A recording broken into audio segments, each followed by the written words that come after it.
अगर आपकी वजह से एक आत्मा की भी फ्रीक्वेंसी अगर बढ़ती है, वाइब्रेशन रेज होती है, तो वो सिर्फ एक आत्मा की वाइब्रेशन रेज नहीं हो रही, उसकी वजह से अनेक आत्माओं की वाइब्रेशन बढ़ती है, उसकी वजह से सृष्टि की वाइब्रेशन रेज होती है। एक बीज लगाऊं फल का, हाँ, तो पेड़ उगेगा, पेड़ में हजारों फल में हजारों लाखों टोटल बीज, फिर उन लाखों बीजों के और बच्चे, फिर और उनके पौधे। तो कर्मा इज एनॉर्मस। और वैसे फिर उसका ऑपोजिट भी करो तो है। भी enormous. Yes. Now we need to understand the power of this line.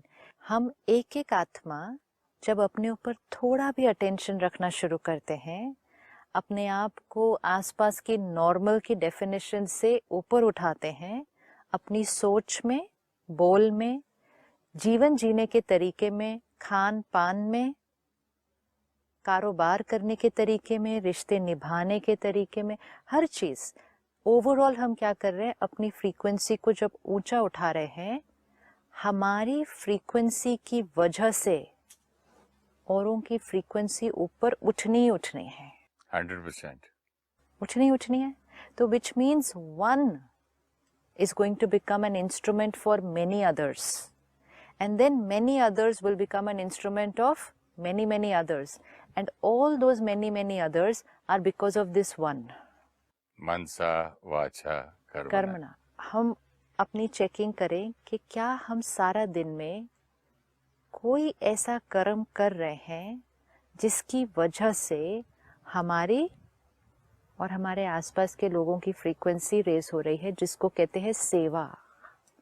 Real सेवा ये है, सेवा ये है प्रैक्टिकली किसी को अंधेरे से उजाले में लाओ। तो ज्ञान बोल देना, हाँ, कुछ लिख देना, हाँ, ट्वीट कर देना, ईमेल कर देना, राइट, और ये क्या बोलते हैं आजकल व्हाट्सएप, ये सब उस पर डाल देना। But that is also very nice. या बट एक इंसान को थोड़ा, कोई आपको फॉलो करे and you are leading somebody from darkness to leading somebody, which means कि आप सिर्फ उस चीज को बोल रहे नहीं हैं, लिख नहीं रहे, आपको देखते हुए कि आप कर रहे हो उसको, आप सिर्फ उसको जी रहे हैं। हाँ, you are living that, living example कहते हैं। You are living that. So आपकी फ्रीक्वेंसी औरों की फ्रीक्वेंसी को रेज करने का चांस दे देती है।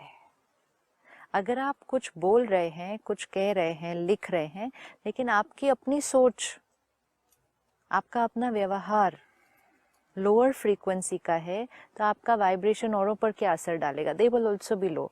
Then we have not led anyone from darkness to light.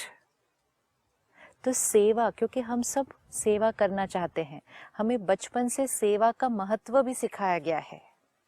बचपन से हमें मालूम है कि सेवा करो, दान दो, दान करो, ये पुण्य है, दान करो तो आत्मा की शक्ति बढ़ती है, दान करो तो ग्रहण छूटता है।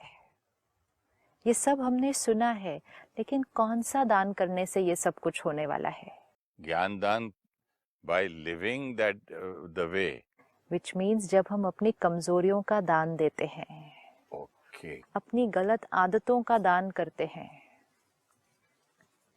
जब हम पूजा करते हैं तो हम अर्पण करते हैं। परमात्मा के आगे हम क्या अर्पण करें? उसके पास तो सब कुछ है। परमात्मा को किस चीज का हम सरेंडर, हम क्या सरेंडर करें उसके सामने? उसको क्या चाहिए होगा हमारे से? एक पेरेंट को अपने बच्चे से क्या चाहिए होगा? आज आपके बच्चे हैं, ग्रैंड चिल्ड्रन हैं, आपको उनके अंदर क्या चाहिए होगा? अगर वो आकर रोज आपको सिर्फ प्यार से कुछ खिलाएं, आपके ऊपर फूल चढ़ाएं, ये सब करें और उतना ही करें, और उसके आगे अपने संस्कारों में कोई परिवर्तन न लाएं, खुद अपने आप को ऊंचा ना उठाएं, तो क्या आप रोज सिर्फ उतनी सी चीज से खुश हो जाएंगे? नहीं।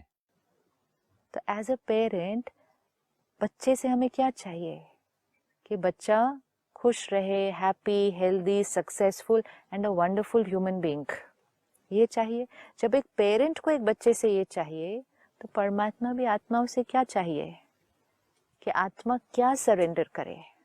आत्मा अपनी कमजोरियां, अपनी वीकनेसेस, अपने अवगुण, अपनी गलत आदतें जो हमारी वाइब्रेशन को नीचे लेकर आती है, उसको समर्पित करे।